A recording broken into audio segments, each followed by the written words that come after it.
A good man controls himself. I have absolute self-control. If I decide to smash your face in, it was a very conscious decision. Nothing to do with the fact I was angry. You understand?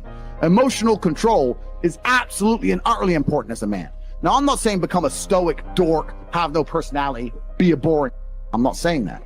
I'm saying that you need to understand as a man, there are certain principles under which you act, regardless of how you feel. Bam. I can wake up in a terrible mood. I can wake up sad. I can ache. I can have a busy day, stressed, etc. I will complete the same tasks as if I woke up in a fantastic mood. I'll do the same things because how I feel has no bearing on the things I'm going to do with my day because I have duty to myself and to my bloodline.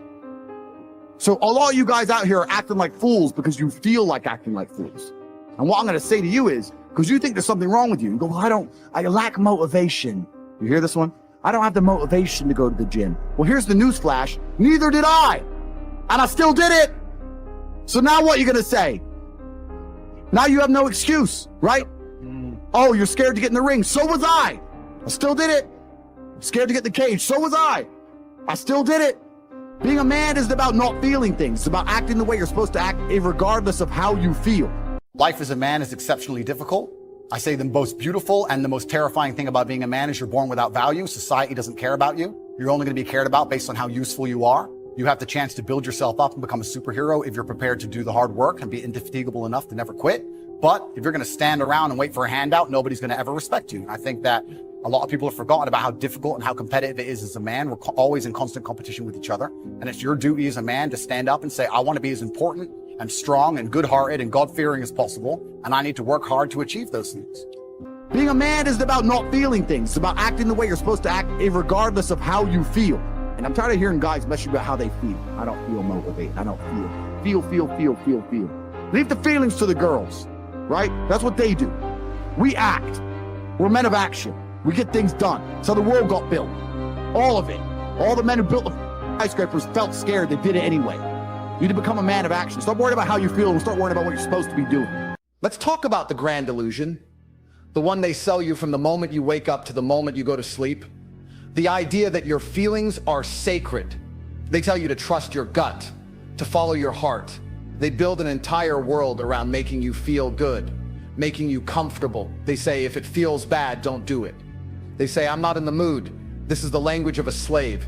Your feelings are a cage, a soft, velvet-lined prison that keeps you from ever achieving anything of substance. It's a trap, and it's the most effective one ever devised. Think about it. The moment you decide to do something difficult, to wake up at 5 a.m. to go to the gym when you're exhausted, to study when your brain hurts, what is the first thing that happens? Your feelings whisper, I don't feel like it. That feeling is not you. It's a glitch in the system. A defense mechanism designed for a lesser man. A man who wants to stay small. A man who wants to remain a victim. The moment you give in to that feeling, you lose. You lose to yourself. You surrender your future to a temporary emotion. Emotional detachment is power because it puts you in control of yourself, your decisions, and the way others influence you. Most people are slaves to how they feel. They wake up happy if someone texts them. They're miserable if someone ignores them. They get excited when they hear praise and fall apart the moment they face criticism. This constant emotional roller coaster keeps them weak, reactive, and easily manipulated. If someone can trigger you with a few words, they own you. You might think you're strong, but you're just a puppet being pulled by the strings of your own emotions. When you learn to detach emotionally, you stop giving away that power. You stop being a slave to every mood swing and every outside opinion. You become steady. Imagine going through your day and nothing phases you. No insult, no bad news, no disrespect can shake your frame. That's not numbness. That's mental dominance. You're not ignoring reality, you're mastering it. You acknowledge your emotions, but you don't act on them like a child. You process them, analyze them, and decide whether they deserve your reaction. Most of the time, they don't. You don't react emotionally, you become unpredictable. People can't read you. They can't play you. They throw their worst at you. Silence. They try to insult you. Now change. They try to make you jealous. Nothing. That drives them crazy. And now the power dynamic shifts. You're no longer the one being controlled. You're the one setting the tone. You control the energy in the room because you control yourself. People start to adjust around you instead of the other way around. And detaching emotionally also helps you make sharper decisions. Emotions cloud judgment. Anger makes you impulsive. Sadness makes you passive. Fear makes you hesitate. All of these states rob you of clarity. When you're emotionally detached, you can look at a situation for what it is, not what it feels like. That's what allows winners to make moves under pressure. The average man gets overwhelmed.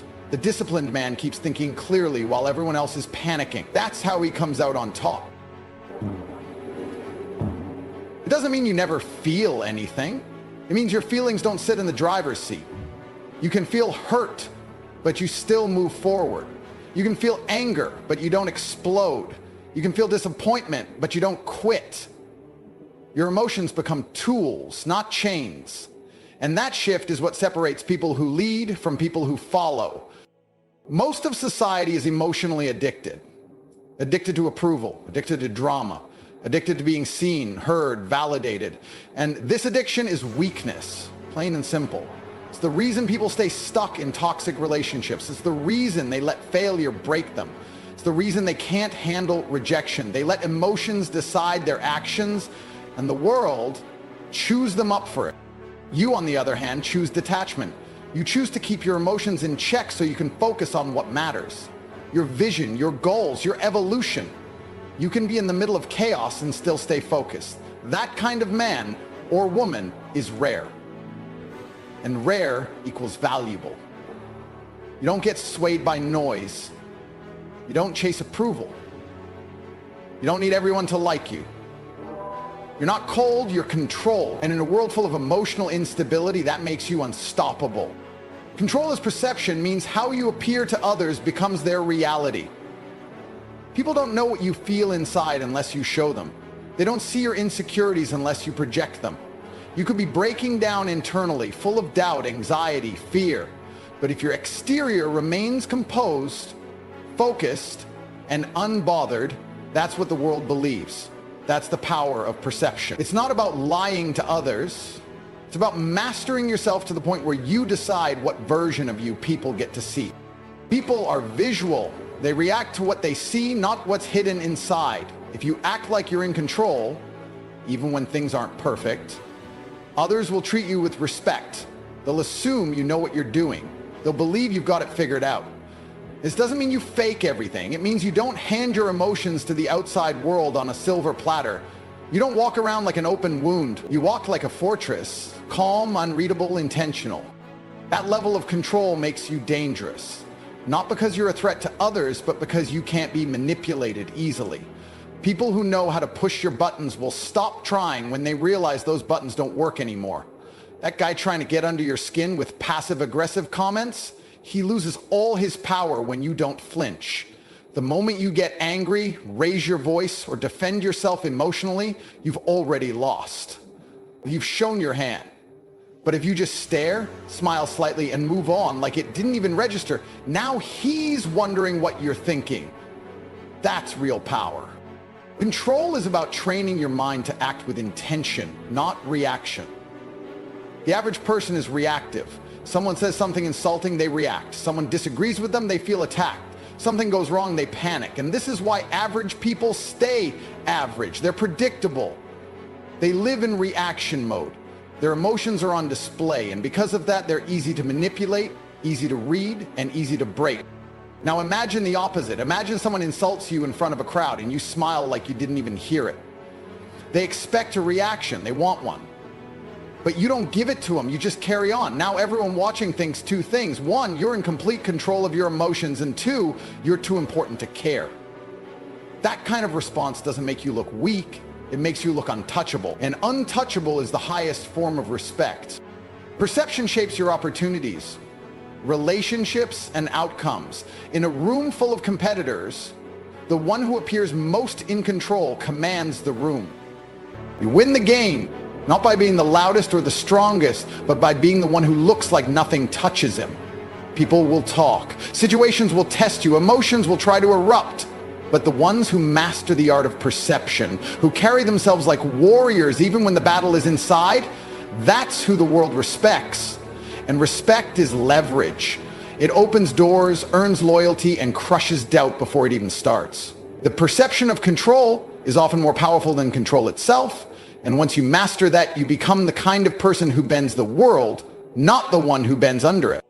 Reaction is weakness because the moment you respond emotionally, you hand over your power. When someone provokes you and you snap, they win. Not because they were right, but because they controlled your state of mind. They dictated your behavior. That's the definition of weakness, being at the mercy of someone else's actions. When you react, you're not leading, you're following. You're showing the world that anyone with the right words or the right attitude can throw you off balance. That makes you predictable, vulnerable, and easy to manipulate. Look at how most people live. They're constantly reacting. Someone cuts them off in traffic, they scream. Someone says something rude, they lash out. Someone gives them bad news, they panic. They are emotionally exposed at all times, walking around like open targets. And the problem is, when you react, you reveal everything. Your insecurities, your lack of control, your emotional weaknesses. People see exactly what bothers you and they'll use it against you again and again. If someone knows they can make you emotional, they own you. It's that simple. Every reaction is a distraction. Instead of focusing on your goals, your money, your self-discipline, you're focused on petty nonsense. Arguments that don't matter, opinions that mean nothing, insults from people who aren't even in your league. When you react, you get pulled down to their level. And once you're down there, you're wasting time, energy, and focus on things that don't improve your life. That's a luxury weak people indulge in. Strong people stay focused. They don't react. They observe, calculate, and move with purpose. Emotional control is rare because most people never train it. They think their emotions are some sacred truth that must be expressed in the moment. But that's just laziness disguised as authenticity. Real strength is restraint. It's looking someone dead in the eye as they try to provoke you and choosing silence. Not because you're afraid, but because you know what you're capable of, and you don't need to prove it. You already know the outcome. You already know they don't matter, and you're not about to give your energy to something beneath you. When you stop reacting, people get confused. They throw jabs, expect to fight, and get nothing. That silence hits harder than any insult ever could. It makes people uncomfortable because they can't control you. They can't read you. They start to wonder what you're thinking, what you're planning, what you're capable of. That's how you build presence. Not by yelling, not by proving a point, but by making your silence louder than their noise. People respect what they can't shake. That's the truth. Anyone can get angry. Anyone can scream, cry, or complain. That's easy. What's hard is staying unmoved when everything around you is trying to provoke you. That takes real strength. That takes discipline. And discipline is what separates the people who talk about power from the people who actually have it. If you can master your reaction, you master every situation, because no matter what they say or do, you remain in control. You think before you act. You decide what deserves your time, your words, your effort. And 99% of the noise, it doesn't. It's just noise. People don't realize how much power they waste reacting to things that don't matter. Gossip, disrespect, fake drama, it all feeds off attention. The more you react, the more you feed it. The less you react, the quicker it dies. And that's the point. You don't win by fighting every battle. You win by not showing up to ones that don't matter. Let the weak fight for attention. You fight for results. You fight in silence. And you don't react, you rise. Stoicism wins because in a world where everyone is emotionally driven, the person who remains calm holds the highest ground. The ability to stay composed when others are falling apart gives you a psychological edge. It makes you appear more intelligent, more powerful, more capable, even if you're facing the same chaos they are.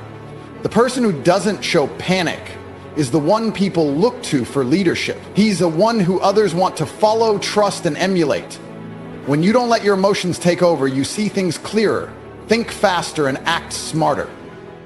Look at any high-pressure environment, war zones, financial crises, competitive sports, street fights. The man who loses his temper usually loses the game because emotion clouds judgment. Anger makes you reckless. Fear paralyzes you. Sadness drains your energy. When you let emotions drive you, you make impulsive choices, say the wrong things, and forget the bigger picture. But when you stay stoic, cold, calm, and centered, you're able to assess the situation with clarity and respond with precision. That's how real players win. They don't play with emotion, they play with strategy. People often think showing emotion makes them more real, more human. But that mindset is why most people stay average. They confuse emotional expression with strength, when in reality it's a loss of control. There's a difference between feeling emotions and being controlled by them. You can feel everything and still show nothing. That's discipline. That's mastery. That's what separates warriors from the weak. Because when chaos hits, people don't want to follow someone who's crying, panicking, or venting. They want the one who stands firm, who keeps moving forward without hesitation. Stoicism isn't about being cold-hearted, it's about emotional discipline. It's about putting your mission above your mood. Life will constantly throw problems at you: betrayal, loss, failure, disrespect. If you fall apart every time something doesn't go your way, you'll never build anything lasting. But if you learn to control your reactions and keep moving forward regardless of how you feel, then nothing can stop you. The world responds to the energy you project. If you move like a victim, slouch, soft-spoken, eyes down, people treat you like one. If you move like you know exactly who you are and where you're going, people either get in line or get out of the way.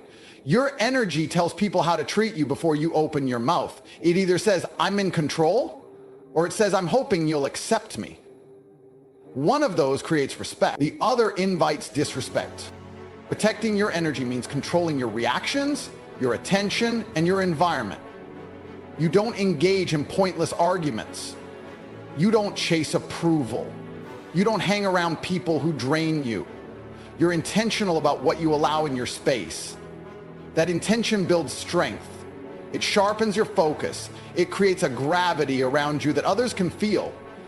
They don't know why they listen when you speak, why they sit up straighter when you're around.